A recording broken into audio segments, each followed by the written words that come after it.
औपचारिक रूप से जुड़ा था अगस्त 1996 में, ट्रांसलेटर के रूप में, अनुवादक के रूप में।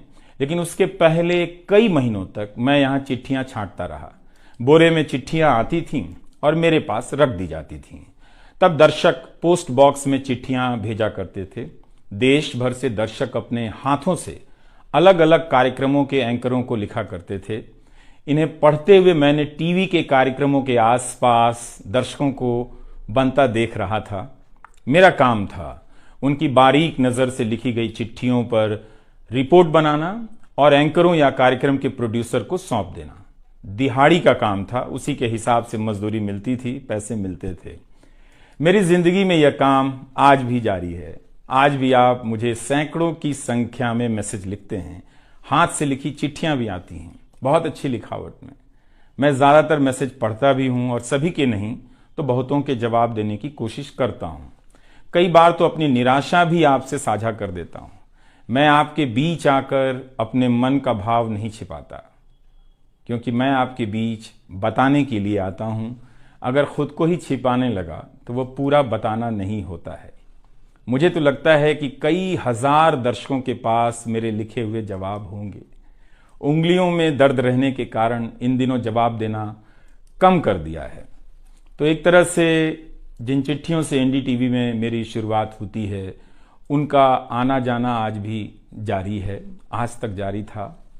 वो काम आगे भी जारी रहेगा, लेकिन इतने सारे सुझावों, जवाबों, अपेक्षाओं, शिकायतों और डांट के बीच सोना, जागना और जीना मुझे आपके हवाले करता चला गया। मैं खुद के पास तो रहा ही नहीं, आपके बीच गया तो घर ही नहीं लौटा। शायद अब कुछ वक्त मिलेगा खुद के साथ रहने का। आज की शाम एक ऐसी शाम है जहां चिड़िया को उसका घोंसला नजर नहीं आ रहा, क्योंकि कोई और उसका घोंसला ले गया है। मगर उसके सामने थक जाने तक एक खुला आसमान जरूर नजर आ रहा है। तो खैर, उसके बाद अनुवादक बना और कई पत्रकारों की रिपोर्ट का अंग्रेजी से हिंदी में अनुवाद करता रहा।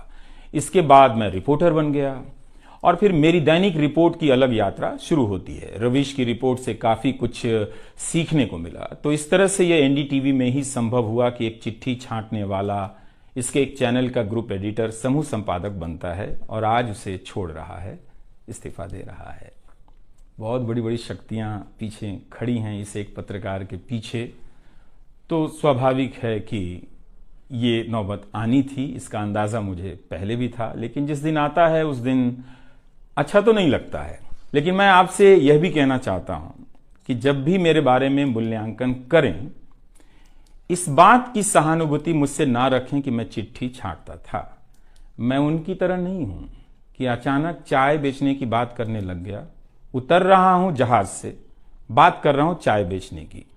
सहानुभूति के लिए या फिर अपने संघर्ष को महान बताने के लिए मैं ऐसा नहीं करना चाहता। इस देश में हर किसी का संघर्ष ही पहाड़ चढ़ने के जैसा है। आप एम्स के बाहर मरीज जो खड़े हैं, उनके परिजन जो खड़े हैं, उनसे मिल लीजिए। आपको पता चल जाएगा कि उनकी चुनौतियां कितनी बड़ी हैं और आपका दुख कितना कम है, छोटा है। लेकिन आज के दिन मैं आप सभी के बीच दर्शकों की बात करना चाहता हूं।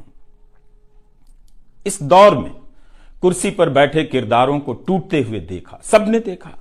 संस्थाओं को भस्म होते देखा, आपने देखा। नफरती तूफान में लोगों को भटकते देखा। मगर मैंने इसी दौर में एक नई संस्था भी बनते देखी है। वह संस्था है जनता की संस्था, दर्शकों की संस्था। दर्शक ही अपने आप में इंस्टीट्यूशन बन जाते हैं। आप दर्शकों की संख्या भले कम है, मगर आप दर्शकों ने मिलकर जर्जर किए जा रहे इस लोकतंत्र में जनता नाम की संस्था का पौधा सूखने से बचा लिया। एनडीटीवी में मुझे जब भी अवसर मिला, मैंने जान लगा दी।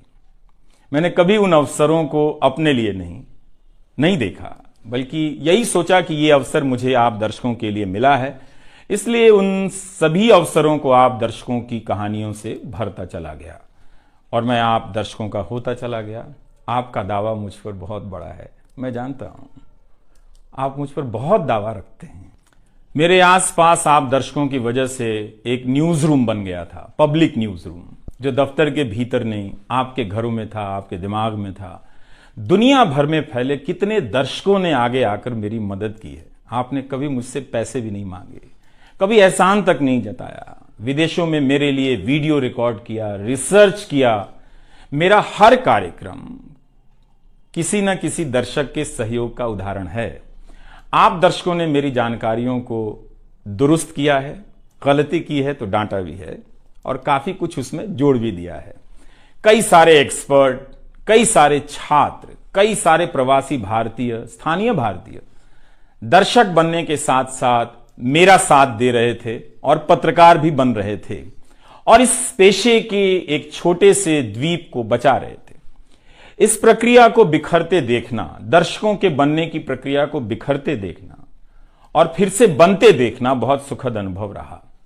आप दर्शकों में से कईयों ने मेरे लिए अलग अलग भाषाओं से अनुवाद तक कर दिया। संसाधनों की हमेशा मेरे पास कमी रही, मगर आप सभी ने मिलकर पूरी कर दी। सिर्फ इसलिए कि प्राइम टाइम में जो भी जाए ठीक से जाए। वो मेरा नहीं, आपका प्राइम टाइम था।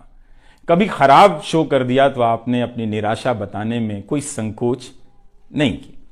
आप वाकई लाजवाब हैं। दर्शक ही मेरे नियमित संपादक हैं, निरंतर संपादक हैं आप दर्शक मेरे। मैं अक्सर कहता हूं कि एक पेड़ में कई बारिशों का पानी होता है। आपके जैसे दर्शकों के होने में ही किसी रवीश कुमार का होना है। आप हर मौसम में बरसात बनकर आ जाते हैं, सूखते पेड़ों को हरा करने आ जाते हैं। आज आपकी बदौलत यूट्यूब पर, ट्विटर पर कितने ही पत्रकार खड़े हो गए। आप उन सभी के पीछे खड़े हैं।